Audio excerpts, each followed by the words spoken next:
What's up, guys? How's it going? It is Matt here. So I'm gonna have to apologize for the lighting, guys. I don't have my studio and my backdrop fully set up yet. I'm still in the process of moving to the new house, so we'll get out there and we'll see more videos coming here and there. But I wanted to do a video in today, and that's about modifications. So we're gonna be talking about 1911 modifications. So let's get into it.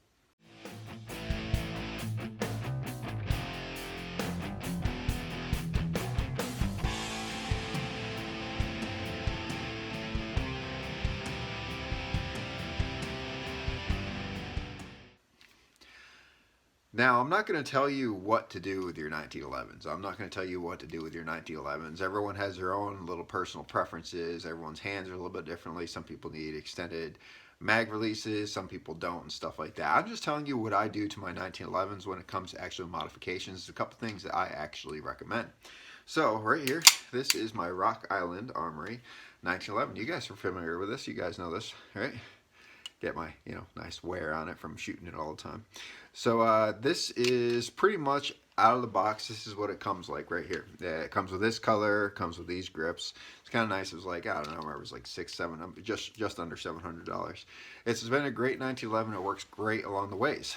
And one of the few things that people always ask me when I first got it, I've had it for a while now, is hey, what kind of mods are you going to do to your 1911? And so I just want to cover a couple things that I do and a couple things that I recommend. And it's not necessarily for everyone. This is just what I do when it comes to my 1911. So anyway, we're going to start off with the general aesthetics. All right, general aesthetics. So a lot of people like the skeletonized hammer look. A lot of people like the skeletonized hammer look. Some people like flat trigger look. Whichever one you want, go for it. I like this out of the box trigger right here. It's kind of a skeletonized. Like I said, I apologize for the lighting, guys. I don't have the best lighting yet. I like this because you can also adjust it right here. You can adjust the take up in this. So when you're pulling it, it has a little bit of take up. I can tighten this so much that there's almost no take up in here. But I like it so there's a little bit of play. See that? There's a little bit of play in there. So I like that when it comes to my actual pistol. A lot of people just like that specifically for the aesthetics, which it does. It looks kind of cool.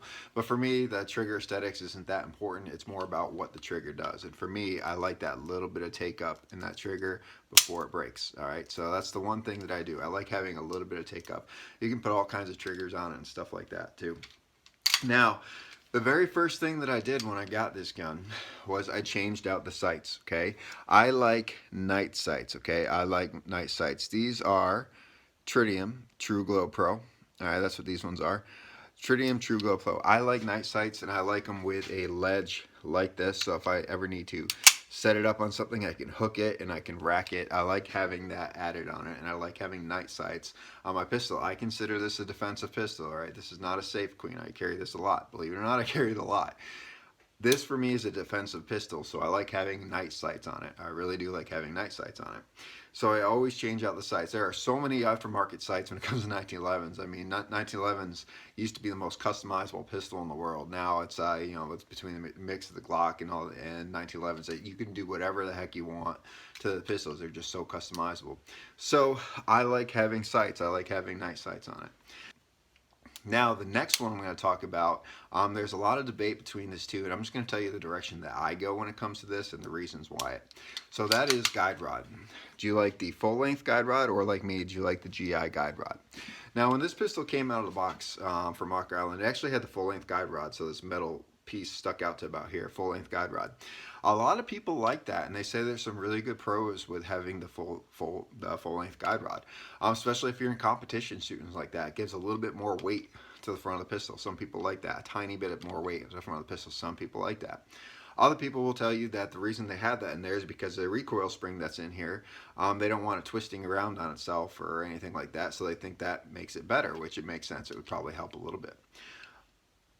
But then there's the other mindset, which is a GI guide rod, which is my personal mindset. And if you look at specific models like the Springfield Armory Professional model, you'll notice there's a standard GI guide rod in it.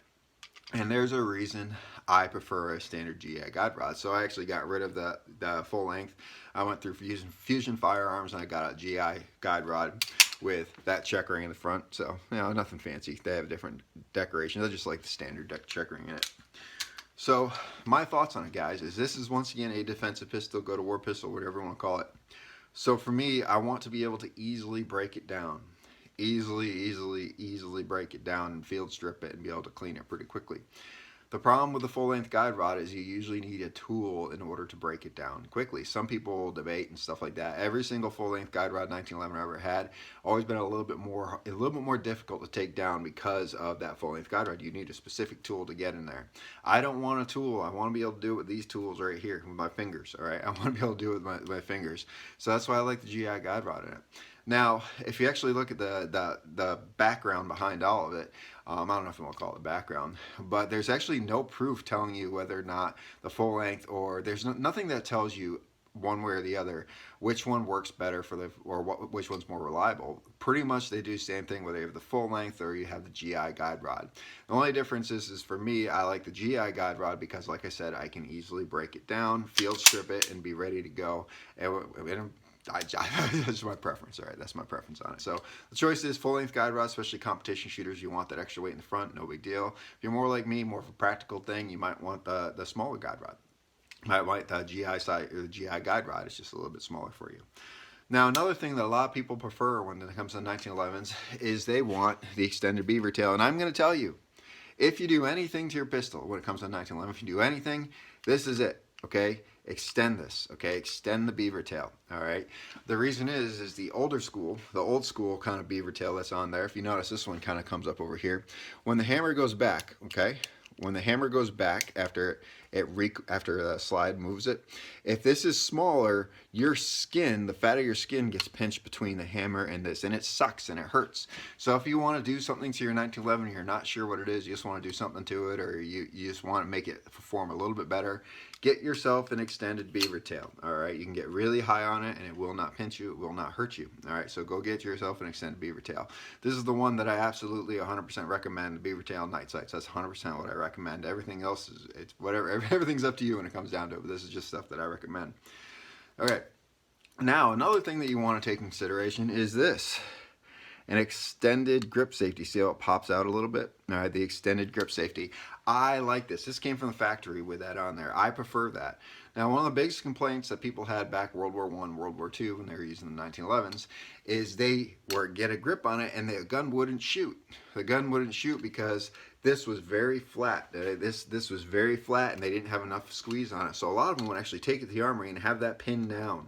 They'd have it completely pinned down so they could just pull it out of the holster, cock it back. They always carried it hammer forward, or they didn't carry, or it wasn't loaded in the chamber, so they'd have to rack it before they shot it, right?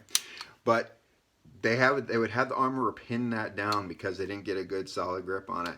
I'm telling you, if you get yourself an extended grip safety just like this and you have a good grip, it will shoot every single time you pull the trigger. All right, you have the right amount of pressure on it every single time. So highly recommended extended beaver tail, extended grip safety. Okay, those are a couple mods that you're going to want to get on a 1911.